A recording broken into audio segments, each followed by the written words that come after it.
परमेश्वर प्रभु आम से समस्त विषय आम आत्मा सोल आम देले ना जे समस्त कंटेंट्रे आम मैंने फुल करा बोली आम सोल आम आत्मा मिलला आम जब परमेश्वर सहित संयुक्त हो विश्वास करूँ आम संसार ख्याति किसी नुहे कि आम परमेश्वर सहित लगी रहा परमेश्वर जो ख्याति देवे से ख्याति ही आम सब किसी प्रभु मान चाहते समस्त विषय को आम ज्ञानर सह सचेतनतार सह नियंत्रण सह करूँ जे स्क्रीन टाइम रोपरी आम ईश्वर आड़ को जावा से चाहते जपरी आम संसार कोलाहल स्वर आड़ को शुणा से चाहते आम जपरी विक्षिप्त ठार भक्ति आड़ को जावा से चाहते आम जपरी स्क्रॉलिंग सल आड़ को बढ़ा मन रखते परमेश्वर मान कहते ईश्वर राज्य कार्य प्रथम खोज आ समस्त विषय तुम मान जोगे दिज्व।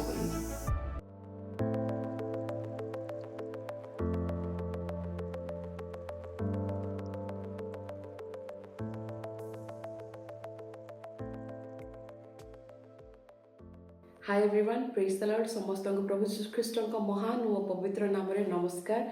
मु आपण मानक होस्ट लिसा भारती। आजिकार एही episode of Odia Christian motivational and faith podcast रो सेकंड एपिसोड को स्वागत करूची। आशा करूची आपण माने समस्त भलरे थिबे, मु मध्य भलरे अछि। तेबे चलतु आजिकर एपिसोड आरंभ करिबा। मते गोटे कथा कहतु तो आपण माने जेतेबेले सकाळे उठंती प्रथमे आपण कोन करंती? बाइबल पढ़ती, प्रार्थना करती, आपण को मुह धुअंती बा मिरर रे जाय आपण फेस को देखंती ना आपण माने आपण को नित्य कर्म सारंती ना आपण माने आउ किछि करंती ना। आम माने जो जेनेरेशन रे अछु से जेनेरेशन रे लोक आमे माने प्रथमे आमे कोन करू? प्रथमे आमे जो जगह सोई थाउ बेड हो कि तले हो आमे प्रथमे खोजु आम हाथ मारी खोजु आम फोन कोठी अछि।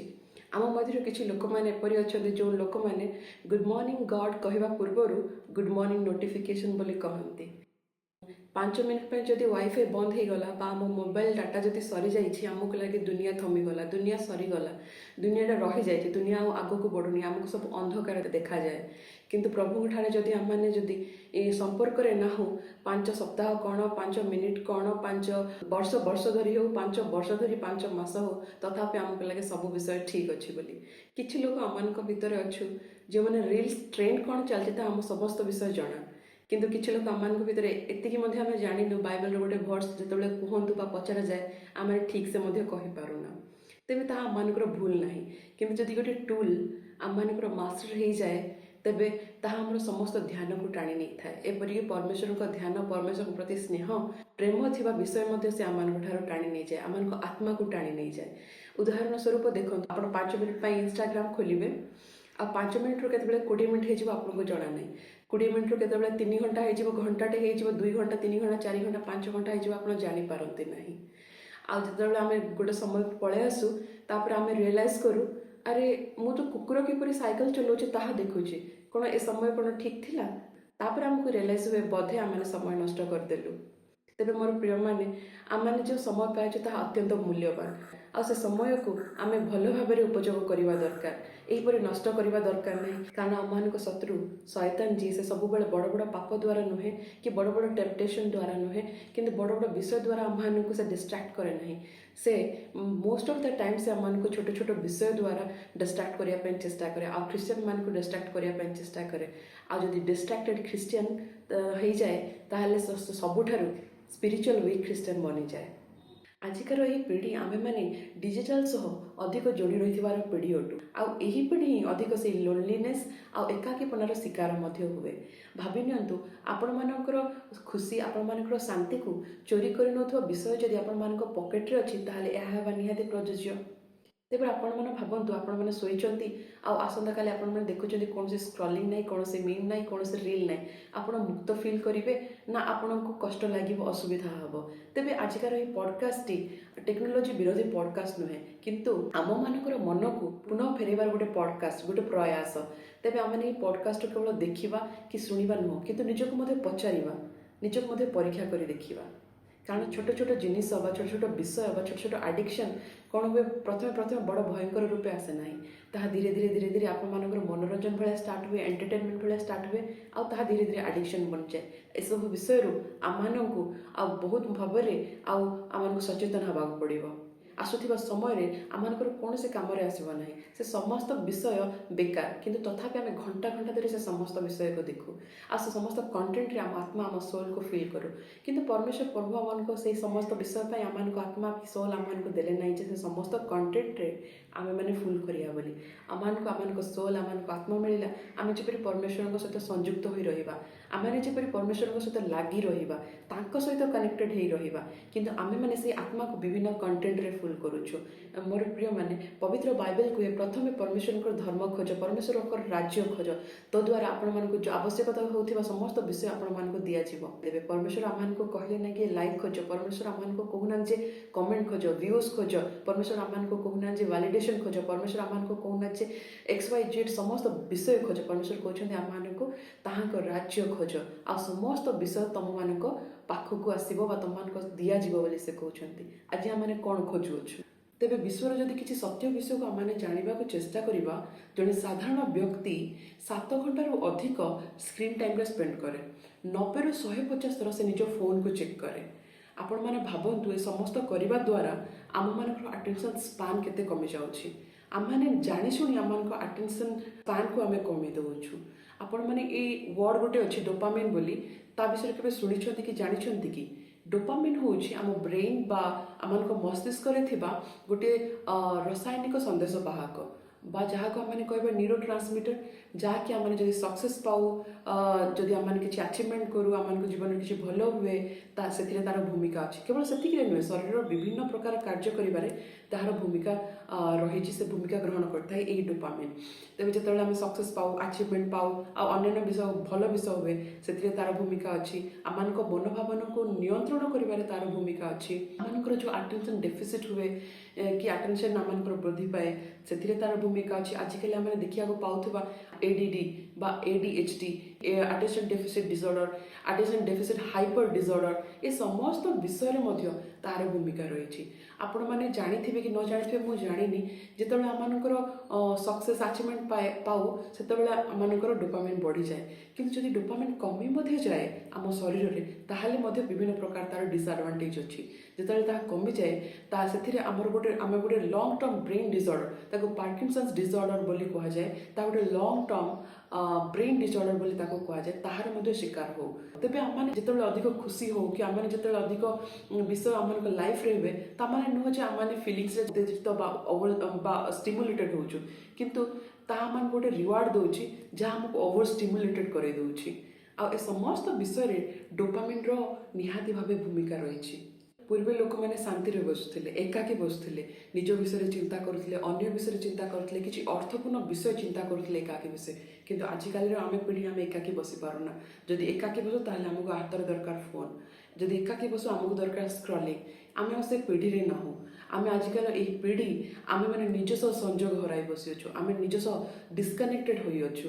ଆମମାନେ ସେ ପିଢ଼ି ନାହୁଁ ଯିଏ ବସି ବସି ସୂର୍ଯ୍ୟୋଦୟ କି ସୂର୍ଯ୍ୟାସ୍ତ ଦେଖିବା ପାଇଁ ପେସେନ୍ସ ରଖୁଥିଲା, କି ସେ ସମୟରେ ନାହୁଁ କି ସେ ସମସ୍ତ ବିଷୟକୁ ଅପେକ୍ଷା କରିବାର ଯାହା ପାଖରେ ଧୈର୍ଯ୍ୟ ଥିଲା। ଆମମାନଙ୍କ ପାଖରେ ନା ତ ସମୟ ଅଛି ନା ତ ଧୈର୍ଯ୍ୟ ଅଛି। ଗୋଟେ ପାୱାରଫୁଲ୍ ଟ୍ରୁଥ୍ ଆପଣମାନଙ୍କୁ କହିବି କି, ଆମେ ସବୁ ଉଠୁ ଆଉ ଫୋନ୍ ଯେତେବେଳେ ଆମେ ଖୋଲୁ, ଆମେ ଦେଖୁ ଜଣେ ଭଲ ପିନ୍ଧୁଛି, ଜଣେ ଭଲ ଖାଉଛି, ଆଉ ଏତେ ସୁନ୍ଦର ସୁନ୍ଦର ଫଟୋ ସବୁ ପୋଷ୍ଟ କରୁଛି, ଏତେ ସୁନ୍ଦର ସୁନ୍ଦର ନୂଆ ନୂଆ ଜାଗା ବୁଲୁଛି, ଏ ସମସ୍ତ ବିଷୟ କରି ଯେତେବେଳେ ଫଟୋ ପୋଷ୍ଟ କରୁଛି, ଆମେ ସ୍କ୍ରଲ୍ କରୁଛୁ, ଆମେ ଭାବୁଛୁ ଯେ ଆମମାନେ ଏଣ୍ଟରଟେନ୍ ହେଉଛୁ, ଆମମାନଙ୍କର ମନୋରଞ୍ଜନ ହେଉଛି। କିନ୍ତୁ ବିଶ୍ୱାସ କରନ୍ତୁ, ଏହି ସମସ୍ତ ବିଷୟ ସ୍କ୍ରଲିଂ ମନୋରଞ୍ଜନରୁ ଷ୍ଟାର୍ଟ ହୁଏ, କିନ୍ତୁ ଗୋଟେ ଇମୋସନାଲ୍ ଏକ୍ସହଷ୍ଟେସନ୍ର ଶେଷ ହୁଏ। ଆମମାନଙ୍କୁ ଆବଶ୍ୟକତା କ'ଣ ଅଛି? ଆମମାନଙ୍କୁ ଆବଶ୍ୟକତା ଅଛି ଡିଜିଟାଲ ଡିଟକ୍ସର। ଯଦି ଆପଣମାନେ ମୋ ୟୁଟ୍ୟୁବ୍ ଚ୍ୟାନେଲକୁ ଆଜି ଭିଜିଟ୍ କରିଥିବେ, ତାହେଲେ ଆପଣମାନେ ଦେଖିଥିବେ ଆଜିକାର topic from scrolling to soul, digital detox. ତେବେ ସ୍କ୍ରଲିଂ ମାନେ କ'ଣ, ସୋଲ୍ ମାନେ କ'ଣ, ଡିଜିଟାଲ ମାନେ କ'ଣ, ଆଉ ଡିଟକ୍ସ ମାନେ କ'ଣ ଆମେ ବୁଝିବା। ସ୍କ୍ରଲିଂ ମାନେ ଆମେ ସମସ୍ତେ ଜାଣିଛୁ, କହିବାର କୌଣସି ଆବଶ୍ୟକତା ନାହିଁ, ତଥାପି ମୁଁ କହୁଛି। ସ୍କ୍ରଲିଂ ମାନେ ଆମେ ବୁଝିବା, ଯଦି କୌଣସି ଡିଭାଇସ୍, ଇଲେକ୍ଟ୍ରୋନିକ୍ ଡିଭାଇସ୍ ଆମେ ଧରିଛୁ ହାତରେ, ଚାहे ସେଇଟା ମୋବାଇଲ୍ ହେଉ କି ଲ୍ୟାପଟପ୍ ହେଉ, ଆଉ ଯଦି ଆମେ ତାହାକୁ କୌଣସି ପୃଷ୍ଠାକୁ ଆମେ ଓଲଟାଇବା ପାଇଁ ଚାହୁଁଛୁ, ଯଦି ତାକୁ ଆମେ ଉପରୁ ତଳକୁ ବା ଡାହାଣରୁ ବାମକୁ କିଛି ଗୋଟେ ଫଟୋ ଦେଖିବା ପାଇଁ ହେଉ କି କିଛି ଗୋଟେ ଶୁଣିବା ପାଇଁ ହେଉ, ଯଦି ତାହାକୁ ଆମେ ଆଙ୍ଗୁଠି ମାଧ୍ୟମରେ ଯଦି ଆମେ ତାହା ଉପର ତଳକୁ ବା ଡାହାଣ ବାମକୁ କରୁଛୁ, ତାହେଲେ ଆମେ ତାକୁ ସ୍କ୍ରଲିଂ କହିବା। ଆଉ ସୋଲ୍ ମାନେ କ'ଣ? ସୋଲ୍ ମାନେ ଆମେ କହିବା ଆମ ଆତ୍ମା। ପୁଣି ଆଉ କ'ଣ ରହିଲା? ଡିଟକ୍ସ। डिटॉक्स माने कौन डिजिटल प्रथम बुझा कौन डिजिटल होची आउ माने जति इलेक्ट्रोनिक डिवाइस फोन आउ लैपटॉप और जिते प्रकार समस्त कंप्यूटर ताको हमें कौन कहवा आम डिजिटल कहवा तापर रहा कौन डिटॉक्स डिटॉक्स जदि बुझा आम वर्ड को ताहले आजिकल बहुत ट्रेंड रे गोटे चली डिटॉक्स माने कौन बॉडी डिटॉक्स आउ बॉडी डिटॉक्स केमती करूँ आम सका जो आम उठू शोला सका जो आम उठू उठू उठू उठू आम कौन करूँ गरम पानी पीऊ लेंबू सहित कई पियंती गरम पानी लेंबू कई पियंती जीरा धनिया पानी पुणी कई पियंती आजिकल चली कॉफी सहित किसी घी पकई ताको पीले आम बॉडी डिटॉक्स हो जाए तार अर्थ है जेति क्षतिकारक पदार्थ आम मध्य आम शरीर भितर अच्छी ताहा बाहर को बाहरी जावा ताको कहा जाए बॉडी डिटॉक्स जितेबाला आम ए डिटॉक्स विषय कथा हो आम विभिन्न प्रकार डिटॉक्स आम देखिपार जमीती कि आम कथा होलु बॉडी डिटॉक्स बा डाएट वेलनेस डिटॉक्स कहीपर मेडिकल डिटॉक्सिफिकेशन अच्छी पुणी आम मैंने देखिपर डिजिटल डिटॉक्स जो जहाँ विषय आज आम आलोचना करुचु तेबे ताहा माने नाही जेमिति बॉडी रो आमे डिटॉक्स करिया पे समस्त प्रकार पानी पिउछु ताहा माने नाही जे आमे डिजिटल डिटॉक्स माने फोन को छाड़ी दबा फोन को फोपाड़ी दबा कि यूज करिवा नै तार अर्थ ताहा नुहे तार अर्थ हला आमे माने गोटे अवेयरनेस सहित गोटे अवेयर हेई आमे सचेतन होई निजको नियंत्रण करी ए समस्त विषय चाहे फोन हो सोशल मीडिया हो लैपटॉप हो कंप्यूटर हो जे समस्त विषय हो ताहाको आमे गोटे नियंत्रण भावे सचेतन होई आमे ताको व्यवहार करिवा से आमको नियंत्रण करू ताहा जपरी आमे हबाको न देउ किंतु आमे ताहाको सचेतन होई नियंत्रण करिवा एहा ताहा होची डिजिटल डिटॉक्स ताहा करिवार आवश्यकता आममानकर आज रहिछि तेबे आम देखिए माथ्यू 6:33 कारण पवित्र धर्मशास्त्र आम ए विषय अनेक विषय कहूँ आम किपरि ए समस्त विषय आम दूर रहा कारण जदि आम आम अटेंशन आम फोकस जदि परमेश्वर को न दे आउ कड़े दौ ताहले आम समस्त प्रकार विषय आम कौन करूँ आम स्ट्रगल करूँ तेणु आम देखिए माथ्यू 6:33 माथ्यू 6:33 लिखा जाए किंतु प्रथमे तुम्हें ताहांको राज्य खोज से कहले जे तुम्हें लाइक खोज से कहले तुम्हें कमेंट खोज से कहले तुम्हें माने शेयर खोज से कहले तुम्हें माने पॉपुलर हवापाई खोज से कहते प्रथमे तुम्हें राज्य खोज आ समस्त विषय तुम मानक आवश्यक जिन तुम मानक जोगे दि पुणी आम देखा हिब्रू तार 12:2 हिब्रू तार 12:2 परमेश्वर कहते जीशु को दृष्टि रख क्या दृष्टि रख जीशु को दृष्टि रख आम जपरी जीशु को दृष्टि रखु प्रथम जहन 2:15-17 कहुए जगत को अधिक भल पाऊना आजिकार समय आम जगत को अधिक भल पाई बसु आम जगत पछरे दौड़ुचु जगतर आप्रिसीएसन आम चाहूँ तार एक्सेप्टेंस आम चाहूँ किंतु एटार परमेश्वर आम कहते जगत को जपरी आम अधिक भल न पाऊ ता पछरे जपरी आम धावमान न हो पुणी आम मैंने देखिए माथ्यू 6:22 लिखा जाए चक्षु शरीर प्रदीप अटे जदि तुम चक्षु स्पष्ट थाए तुम समस्त शरीर आलोकमय हेब एठारे कहे आम चक्षु जदि स्पष्ट अच्छे ताहले आम समस्त शरीर आलोकमय हम तेणु आम चक्षु जपरी आम उत्तम जिनस देखिबारे उत्तम विषय करिबारे आम व्यवहार करूँ लूक तार 10:41-42 पद लिखा जाए मार्था और मरियम को कहानी आम जो समस्ते जाचु मार्था और मरियम को कहानी आम जो पदपर्व पढ़ू मार्था और मरियम जे जीशु आसुँच किपरि मार्था और मरियम ताहांको प्रति समय दौरान मार्था जिते व्यस्त विव्रत हो चिंतित हो जाते से कौन करेंगे कौन ना जीशु से ही समय मरियम कौन कर निज समस्त समय जीशु पाखे बस बिताऊँ आ जो जीशु कहते मार्था तुम्हें चिंतित और व्यस्त होछ किंतु मरियम उत्तम भाग चयन कर जीशु ये कहते कारण मार्था फोकस अटेंशन को डाइवर्ट कर डिस्ट्रैक्टेड हो जाती किंतु मरियम कौन कर जीशु पाखे बस आज ठीक से हीपरी परमेश्वर आम को चाहते आम जब पाखे बसु आम जब डिस्ट्रैक्टेड न हो आम जब समस्त फोकस देव आम जपरी मार्था परि न हो तार माने नुह जे मार्था पाप कले किंतु से डिस्ट्रैक्टेड हो जाते समस्त प्रकार फोकस जहाँ जीशु को देवा कथा से कौन करते व्यस्त विव्रत हो से कौन करेंगे कौन नहीं जापार नुले आ से व्यस्त चिंतित हो पड़ते जीशु चाहती परमेश्वर चाहती आम जपरी समस्त फोकस अटेंशन ताको देव बोली जो कथा हो डिस्ट्रैक्शन आम फोकस आउ अटेंशन देवा कथा कौन भी जिनिस गोटे लिमिट रू बाहर हेले ता खराब ही जदि आम अधिक खाऊ तेज ता खराब अधिक पिऊ तेज खराब अधिक शोवा खराब जेकोसी विषय आम अधिक करवा ता खराब अधिक कथा हवा खराब जेकोसी विषय आप धरी नियंतु ता खराब ठीक से हीपरी आम जमी आम जदि आम स्क्रीन टाइम अधिक करूँ सोशल मीडिया रे अधिक टाइम स्पेंड करूँ आमर जो सब विषय डिजिटली जदि आम अधिक निजक समय दो ଯେତେବେଳେ ଆମେ ଡିଷ୍ଟ୍ରାକ୍ସନ୍ କଥା ହେଉଛୁ, ଯେତେବେଳେ ଆମେ ଫୋକସ୍ କଥା ହେଉଛୁ, ଆଟେନସନ୍ କଥା ହେଉଛୁ, ସେହି ସମୟରେ এই ବିଷୟ ଆମେ ଜାଣିବା ଦରକାର ଯେ ଆମ୍ଭେମାନେ ଯେଉଁ ବିଷୟରେ ଅଧିକ ସମୟ ଦେବା ସେ ସମୟ ଆମ ପାଇଁ ଘଟିବ। ଆସନ୍ତୁ ଏ ସମୟରେ ଗୋଟେ କାହାଣୀ ଦ୍ୱାରା ଆମେ ବୁଝିବା ଯେ ସଂସାରର ଖ୍ୟାତି କିପରି ଆମମାନଙ୍କ ପାଇଁ କିଛି ବି ନୁହେଁ, କିନ୍ତୁ ପରମେଶ୍ୱରଙ୍କ ଠାରୁ ଯେଉଁ ଖ୍ୟାତି ଆମମାନଙ୍କ ପାଇଁ ଆସେ ସେଇ ଖ୍ୟାତି ଆମମାନଙ୍କ ପାଇଁ ସବୁକିଛି। ତେବେ କାହାଣୀ ଏପରି ଆରମ୍ଭ ହୁଏ। ଏରିକ୍ ଲିଡଲ୍ ବୋଲି ଜଣେ ସ୍କଟିଶ୍ ଧାବକ ଥିଲେ, ଆଉ ସେ ଜଣେ ଉତ୍ତମ ଖ୍ରୀଷ୍ଟିଆନ ଥିଲେ। ତାଙ୍କ ଆଦର୍ଶ, ତାଙ୍କ ଉଦ୍ଦେଶ୍ୟ ତାଙ୍କ ପାଇଁ ଅଧିକ ମୂଲ୍ୟବାନ ଥିଲା। 1924 ମସିହା ସମର ଅଲିମ୍ପିକ୍ସ ପ୍ୟାରିସରେ ହେଉଥିଲା, ଯେଉଁଥିରେ ସେ 100 ମିଟର ଦୌଡ଼ରେ ସେ ପ୍ରତିଯୋଗିତା କରିବାର ଥିଲା, କାରଣ ସେ ଜଣେ ଉତ୍ତମ ଧାବକ ଥିଲେ ଆଉ ସେ ପ୍ରତିଯୋଗିତା କରିବାର ଥିଲା ସେହି କମ୍ପିଟିସନରେ। କିନ୍ତୁ ସେ କମ୍ପିଟିସନରେ ସେ ପାର୍ଟିସିପେଟ୍ କଲେ ନାହିଁ, ପ୍ରତିଯୋଗିତା ନେଲେ ନାହିଁ। କାହିଁକି? କାରଣ ଯେଉଁଦିନ ସେ ପ୍ରତିଯୋଗିତା ହେବାର ଥିଲା ସେଇ ଦିନଟା ଥିଲା ରବିବାର, ଆଉ ସେ ତାଙ୍କ ଭାବନାରେ ରବିବାର ଦିନଟି ହେଉଛି ବିଶ୍ରାମ ଦିବସ, ପରମେଶ୍ୱରଙ୍କ ଦିବସ, ଆଉ ଯେଉଁଥିପାଇଁ କି ସେ ସେଥିରେ ଭାଗ ନେଲେ ନାହିଁ। ଅନେକ ଲୋକ ତାଙ୍କୁ ଆଲୋଚନା କଲେ, ସମାଲୋଚନା କଲେ। ସେମାନେ ଭାବିଲେ ଆରେ କି ମୂର୍ଖ ଲୋକଟିଏ, ଯେଉଁ ଲୋକ ଏତେ ସୁନ୍ଦର ଭାବେ ସେ ଦୌଡ଼ୁଛି, ଯିଏ ତା ଦେଶ ପାଇଁ ଗୋଟେ ଗୋଲ୍ଡ ମେଡାଲ ଆଣିପାରିବ, କେବଳ ଯେ ରବିବାର ଦିନ ପଡ଼ୁଛି ବୋଲି ଭାବେ ସେ ପାର୍ଟିସିପେଟ୍ କରୁନାହିଁ ବୋଲି ଲୋକମାନେ ବହୁତ ତାଙ୍କୁ ସମାଲୋଚନା କଲେ। କିନ୍ତୁ ସେ ସମସ୍ତ ବିଷୟ ତାଙ୍କ ପାଇଁ କୌଣସି ଫରକ ପଡ଼ିଲା ନାହିଁ। ପରବର୍ତ୍ତୀ ପିରିୟଡ଼ରେ ସେ କ'ଣ କରିଛନ୍ତି, ଗୋଟେ 400 ମିଟର ଦୌଡ଼ରେ ତାଙ୍କୁ ପାର୍ଟିସିପେଟ୍ କରିବା ପାଇଁ ପଡ଼ିଲା। ସେ କଲେ 400 ମିଟର ଗୋଟେ ଦୌଡ଼ରେ ପାର୍ଟିସିପେଟ୍ କଲେ। ଆଶ୍ଚର୍ଯ୍ୟ ଭାବେ, ଅସାଧାରଣ ଭାବେ ସେ ଦୌଡ଼ରେ ସେ ପାର୍ଟିସିପେଟ୍ କରି ନିଜ ଦେଶ ପାଇଁ ଆଉ ଗୋଟେ ଗୋଲ୍ଡ ମେଡାଲ ଆଣିଲେ, ଯେଉଁଥିରେ ଲୋକମାନେ ଭାବୁଥିଲେ କି ଜଣେ 100 ମିଟର ଦୌଡ଼ର ଧାବକ କିପରି 400 ମିଟର ଦୌଡ଼ରେ ଗୋଲ୍ଡ ମେଡାଲ ଆଣିପାରିବ, କିନ୍ତୁ ସେ ଆଣିଲେ। ମୋର ପ୍ରିୟମାନେ, ଏଥିରୁ ଆମେ ବୁଝିବା ଯେ ପରମେଶ୍ୱର ଆମମାନଙ୍କ ପାଇଁ ବହୁତ ବଡ଼ ବଡ଼ ବିଷୟ ଆମମାନଙ୍କ ପାଇଁ ରଖିଛନ୍ତି। ସେ ଆମମାନଙ୍କ ପାଇଁ ଗୋଟେ ପ୍ଲାନ୍ ରଖିଛନ୍ତି, ମାଷ୍ଟର ପ୍ଲାନ୍ ରଖିଛନ୍ତି, ଆଉ ସେ ପ୍ଲାନ୍ରୁ ଯେପରି ଆମମାନେ ନ ହଟିଯାଉ, ସେ ପ୍ଲାନ୍କୁ ଯେପରି ଆମେ ଧରି ବସୁ। ଆଉ ଏ ସମସ୍ତ ବିଷୟ ସମ୍ଭବ ଯେତେବେଳେ ଆମେ ପରମେଶ୍ୱରଙ୍କ ପାଖରେ ଲାଗି ରହିବା, ତାଙ୍କ ପାଖରେ ଆମ ଧ୍ୟାନଟି ରଖିବା। ଆଉ ଷ୍ଟୋରି ଆଗକୁ ବଢ଼ି ବଢ଼ି ଏପରି ହୋଇଛି, ସେ ସମସ୍ତ ପ୍ରକାର ଖ୍ୟାତି, ସକ୍ସେସ୍, ଆଚିଭମେଣ୍ଟ ସମସ୍ତ ବିଷୟ ସେ ପାଇଛନ୍ତି।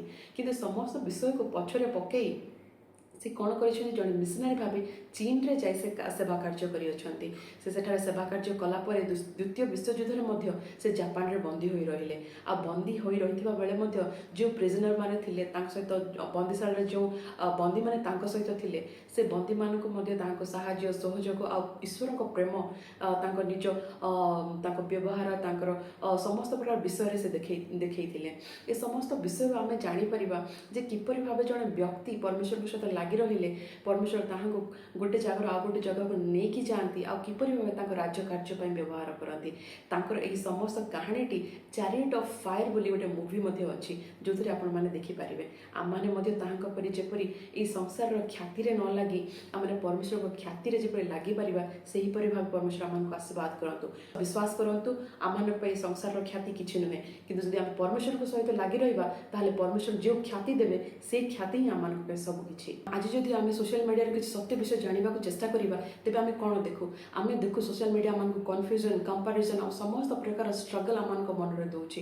ତାର ଏହା ଅଛି, ତାର ସେ ଅଛି, କିନ୍ତୁ ମୋର ନାହିଁ। ସେ ଏ ଜାଗାକୁ ଯାଇ ପହଞ୍ଚିଲାଣି, କିନ୍ତୁ ମୁଁ ସେ ଜାଗାକୁ ପହଞ୍ଚି ପାରିନାହିଁ। ସେ ଏ ସବୁ ବିଷୟ କଲାଣି, କିନ୍ତୁ ମୁଁ କିଛି କରିପାରିନାହିଁ। ସେ ଏତେ ସବୁ ବିଷୟ ଯାଇ ବାହାରେ ରହିଲାଣି, ବାହାରେ କରୁଛି, କିନ୍ତୁ ମୁଁ କିଛି କରିପାରୁନି। ଏ ସମସ୍ତ ବିଷୟ, ଷ୍ଟ୍ରଗଲ୍, ବ୍ୟସ୍ତ ବିବ୍ରତ, ଚିନ୍ତା, କନଫ୍ୟୁଜନ୍, ଏ ସମସ୍ତ ବିଷୟ ସୋସିଆଲ ମିଡ଼ିଆ ଆମକୁ ଦିଏ। କିନ୍ତୁ ପରମେଶ୍ୱର ଆମମାନଙ୍କୁ କ'ଣ ଦିଅନ୍ତି? ପରମେଶ୍ୱର ଆମମାନଙ୍କୁ କହନ୍ତି, ମୋ ପାଖକୁ ଆସ, ମୁଁ ତୁମମାନଙ୍କୁ ବିଶ୍ରାମ ଦେବି। ଯେତେବେଳେ ସଂସାର ଆମମାନଙ୍କୁ ଇନସିକ୍ୟୁରିଟି ଦିଏ, ସେତେବେଳେ ପରମେଶ୍ୱର ଆମମାନଙ୍କୁ ଆଇଡେଣ୍ଟିଟି ଦିଅନ୍ତି। ସୋସିଆଲ ମିଡ଼ିଆ ଆଉ ସମସ୍ତ ବିଷୟ ଯେତେବେଳେ ଆଲଗୋରିଦମ୍ ଆମମାନଙ୍କର ଆଟେନସନ୍କୁ ଷ୍ଟଡି କରେ, ପରମେଶ୍ୱର ଆମମାନଙ୍କ ହାର୍ଟ, ଆମମାନଙ୍କ ସୋଲ୍କୁ ଦେଖନ୍ତି। ଆସୁ ଯେତେବେଳେ ଆମେ ନିଜ ହାର୍ଟକୁ ଚେକ୍ କରୁ, ଆଉ ଆମେ ଆଜି ଡିଜିଟାଲି ଏଣ୍ଟରଟେନ୍ ଅଛୁ ନା ଆମେ ସ୍ପିରିଚୁଆଲି ପରମେଶ୍ୱରଙ୍କ ସହିତ କନେକ୍ସନ୍ ଅଛୁ, ଆମେ ଦେଖିବା।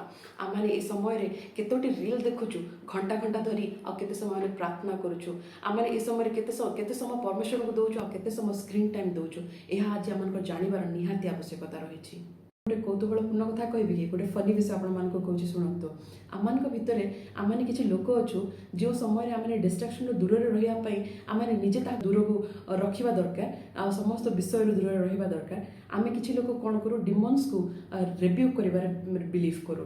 ମୋର ପ୍ରିୟମାନେ, ଆମମାନଙ୍କ ପାଖରେ ସମୟ ନାହିଁ ପ୍ରାର୍ଥନା କରିବା ପାଇଁ, ଆମମାନଙ୍କ ପାଖରେ ସମୟ ନାହିଁ ବାଇବେଲ ପଢ଼ିବା ପାଇଁ, ଆମମାନଙ୍କ ପାଖରେ ସମୟ ନାହିଁ ସମସ୍ତ ପ୍ରକାର ବାଇବେଲ ଶାସ୍ତ୍ରରୁ ଧ୍ୟାନ କରିବା ପାଇଁ। ମାତ୍ର ଆମମାନଙ୍କ ପାଖରେ ସମୟ ଅଛି ରାତି 1:30, 2ଟାରେ ଗୀତ ଶୁଣିବା ପାଇଁ, आम पाखे समय अच्छी नेटफ्लिक्स मूवी देखापी आम पाखे समय अच्छी आउ कौन करने समस्त प्रकार विषय कौ एपिसोड कौ सीरियल कौ एपिसोड चलती 47 ना 45 ना 30 एपिसोड चली राति 3टा 4टार देखापी से समय मान पाखे अच्छी किंतु परमेश्वर आज आम चाहूँगी आम मैंने जे प्राक्टिकली गोटे जिनिस को आम डिटॉक्स करूँ डिजिटली डिटॉक्स करूँ बोली किपरि करबा आमे ताहा आम उपर अच्छी आपण जदि स्क्रीन टाइम आपण जदि 5 मिनिट देखुछन ताहले ता जदि घंटा हो जाउची 2 घंटा हो जाउची ताहले एटलिस्ट आपण माने 5 मिनिट रो घंटा 2 घंटा रो एते समय जदि देखुछन प्रार्थना पे एटलिस्ट आपण माने 15-20 मिनिट काढंतु आपण देखुछन जे 30 टा ताहले तीनोटी पद को आपण माने बाइबल रो पढंतु आ बुझिबा को चेष्टा करंतु प्रभु चाहूछन आमे जेपरि एई समस्त विषय रो ध्यान काटी परमेश्वर को किछि समय दो प्रभु चाहूछन तांको सहित आमे जेपरि लागि रो आम ध्यान जेपरि तांको आडे जाए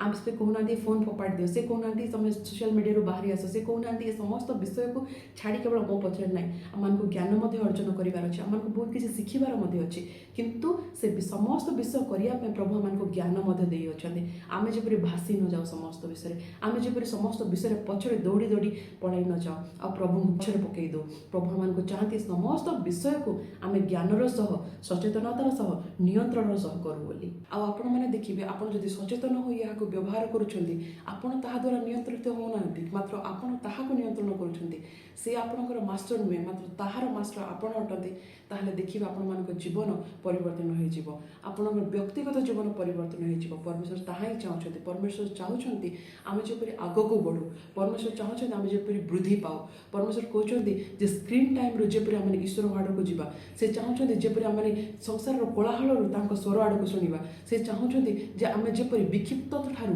भक्ति आडको जिबा से चाहउछथि आमे जेपरि ई स्क्रॉलिंग रू सॉल आडको बढ़िबा मन रखंतु परमेश्वर आमको कहउछथि जे ईश्वर को राज्य कार्य प्रथमे खोज आ समस्त विषय तुम मानक जोगे दिया जीवो बोली यही समय मुझे प्रार्थना यह करने को चाहे जे अनेक समय आम ध्यान फोकस को परमेश्वर ठार हटई संसार अनेक विषय दे था किंतु परमेश्वर आज ये समय आम समस्त प्रकार बुद्धि विवेक ज्ञान दिंतु जो द्वारा आम सहित गोटे नूतन संपर्क गढ़ी पार आम जापर आहरी पाख हो पार निकट जापर सत्य परमेश्वर की आम जापर सत्य परमेश्वर को आम अधिक अधिक आम चिन्ह पार आ डिजिटाली आम डिटॉक्स हो पार समस्त प्रकार बुद्धि विवेक ज्ञान धैर्य शक्ति से आम आज दिंतु एमेन तेज मोर प्रिय भाई भौणी मैंने आजिकार ये पॉडकास्ट ये शेष होती आशा कर निहाती भल लगी आपने किसी शिखी आप हृदय को जब किसी स्पर्श कर निहाती लाइक सब्सक्राइब शेयर करेंगे कमेंट द्वारा मत जनइबे सो दैट मत आहरी भल भल टॉपिक आपण पाखक नहीं आसापी मत एनकरेज कर पुणी थे आपको बहुत शीघ्र देखा रही नमस्कार प्रेज द लॉर्ड।